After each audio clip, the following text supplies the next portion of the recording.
and welcome to my vitamin D walk talk. Well, I'm not quite walking today because I walked to get here and I was having technical difficulties with my camera, so it took me this long to figure out how to get the video to work, and now it's working. So I'm sitting in this beautiful park absorbing the vitamin D. I think I'm only getting about 5 IUs a minute today, so not very much at all. It's interesting because I did have my blood work tested and I put it in my tracker.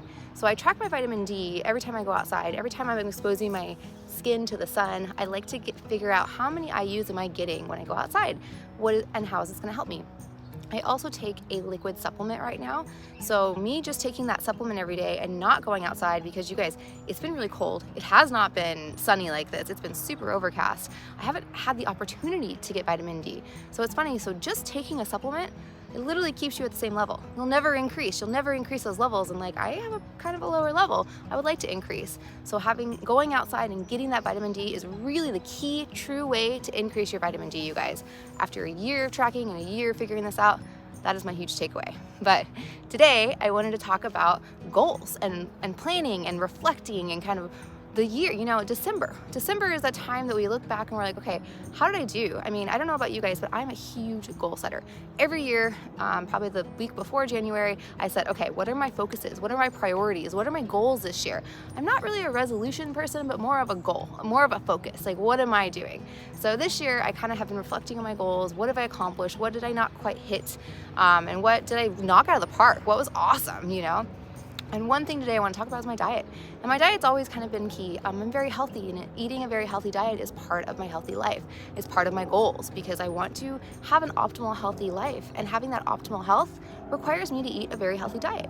So for me, I wasn't 100% raw this year. I was high raw. I was eating a lot of raw food. So when you're high raw, it means you eat probably like 75% raw food. I always eat fruit for breakfast. Always, always, always. I don't think I've had cooked food for breakfast for years, like 3 years now probably. Always have fruit for breakfast. Typically we'll have a raw, like a smoothie or a salad or some sort of wrap for lunch that's raw. And then dinner I have been cooking meals, or I'll stay with salads. So I was really proud of my diet that I continued on this high raw path. My goal one day is 100% raw, but I'm not there, and I'm not gonna force myself to get there because I'm not trying to heal a crazy illness right now. I'm just literally trying to enjoy my life. I'm trying to do it in small little baby steps that make it to the point where like I choose this. Like, it's not something that I have to do, that I feel like I have to do, that I want to do. It's something that I choose to do because I've been through it and I've transitioned slowly and I've gotten my body there. My body craves the raw food and it doesn't want this cooked dead food that's not giving me any energy. I'm not 100% there, but 4 things this year that I want to talk about my diet that I'm just really proud about, and it's little baby steps that are helping me get there. And I'm like, hey, I'm not where I wanted to be, but I'm a lot further ahead than I was last year. So number 1 thing I've done this year with my diet is I've pretty much cut out most oils. Like, I don't eat oil. I try not to cook with oil. I try not to eat any food that has sunflower oil in it. Read your ingredients, you guys, because it's literally in everything that's packaged. I'm really good about oils. So what's the problem with oils? I mean, isn't olive oil healthy? Isn't like avocado oil healthy? I mean, yeah, it can be part of a healthy diet when you don't cook it. I wouldn't recommend cooking it because when you heat it up, you can actually heat it over that smoking point and then you're releasing toxins.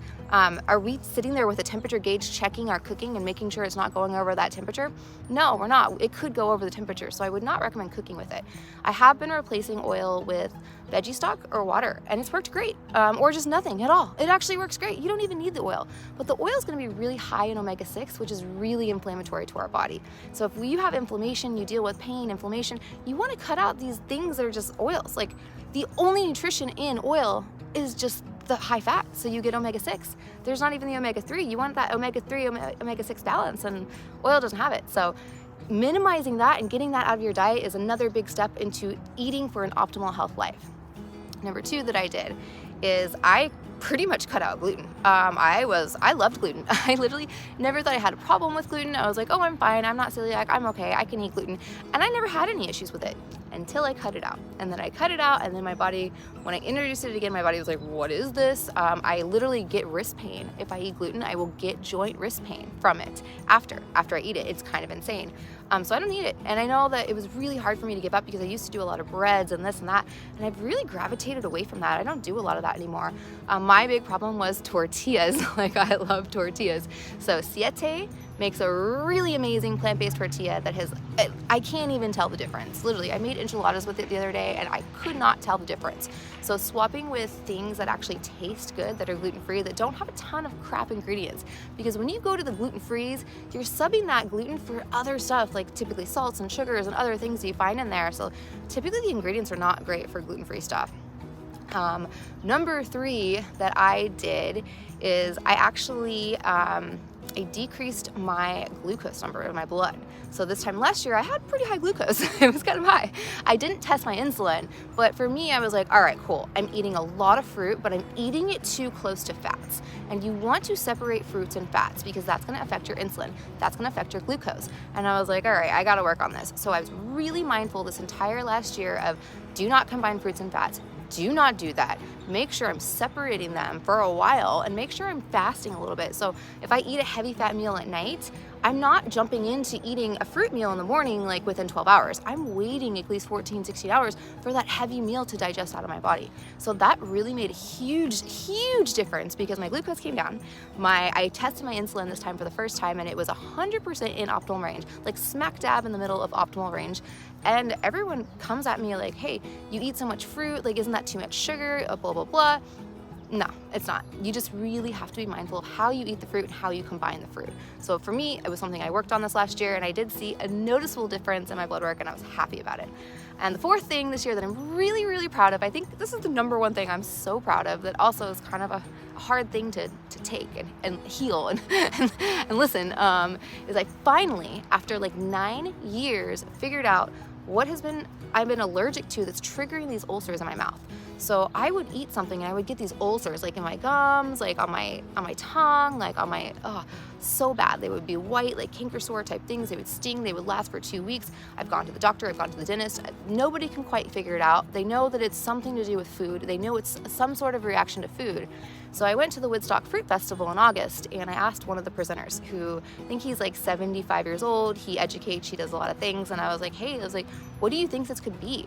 Because at the Woodstock Fruit Festival where I was eating all fruit, my mouth was full of ulcers. It hurt so bad to eat there, you guys. Like it was not very enjoyable for me towards the end of the fruit festival when I could barely eat anything. So I had to stay away from the acidic fruits. I had to watermelon was good because watermelon was very easy for me. But I asked that guy and I was like, hey, what do you think? And he was like, garlic and ginger. And I'm like, I've literally had a shot of ginger every morning and there's been garlic in all of the dressings that I've been eating. So I'm like, that might be it. And you guys, I think that's it. I'm pretty sure that's it. I know for a fact it's ginger because every time I have ginger, I get ulcers. I accidentally had a shot of, it was like a green juice shot that they gave me at the juice shop the other day. He was like, oh, do you want coffee? I'm like, no, I don't touch coffee. He's like, here, have a shot of a green juice. I'm like, cool, take it. I'm like, oh, there was ginger in there. I had ulcer in my mouth. I don't know if it's 100% garlic. Like it happens sometimes when I do garlic and sometimes not, but I do know it's ginger. But for me, like, the last 9 years of trying to figure this out. Is it this? Is it this? Is it this? Is it this? Like, it's been so difficult, but I'm like, wow, I think I've kind of figured it out.